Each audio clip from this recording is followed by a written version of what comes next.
Et à présent, triste constat dans les gares de transport routier de la capitale économique. L'alcool s'invite dans les habitudes de nombreux conducteurs et dans les mini-cars appelés communément Baka et les taxis, les transporteurs en consomment ainsi que d'autres stupéfiants. Le phénomène prend de l'ampleur et inquiète les usagers. Brice Niawa et Fulgence Kissiedou ont mené pour vous l'enquête. Rencontrés dans la ville d'Abidjan et dans différentes gares routières, ces chauffeurs et apprentis Baka affirment prendre des stupéfiants pendant qu'ils travaillent. Selon eux, ces alcools et produits excitants leur permettent d'être plus efficaces. Donc moi, j'essaie de balancer mes débuts. Ça me donne le courage de travailler, ça me donne le moral. Voilà, ça me donne le moral de travailler. Il sait que quand il prend un foutu cigarette, il sait que bon, il sait pas, bon, ok. Il y a le gros sur le cœur, il travaille normalement. Quand tu es là, il sait que là, tu es en retard. Vraiment, tu es en retard. Mais si tu dois donner monnaie, tu dis, il n'y a pas monnaie, tu sors. Tu sais pour toi, tu n'es pas sorti sans. Tu dois avoir pour toi, pour rentrer chez toi, pour nourrir la famille. Ça fait 2 ans que je roule Baka maintenant. C'est-à-dire qu'il était montré là. Montrer encore à la télé, c'est pas joli à voir. Souvent, c'est là un temps, on prend un temps, une taf, 2 taf, même une canette, 2 canettes, se réveille. Mais chacun a sa dose. Hein. Moi, ma dose, c'est ce qui était montré là. Ça m'inspire dans le bar quoi. Si on ne sait pas gagner là, on va trouver là, ça oui, ça on fait.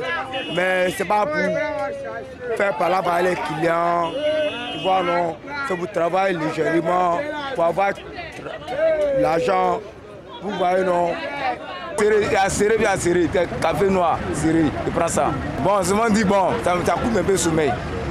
Voilà, ça me met en jambe.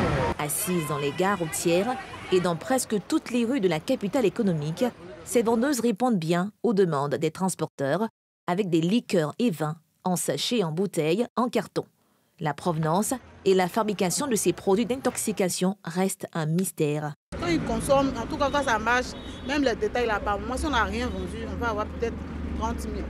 D'après eux, quand ils boivent, ça les réveille, c'est ce qu'ils ont l'habitude de dire. Notre intention là, c'est pas de faire du mal à ces enfants qui consomment.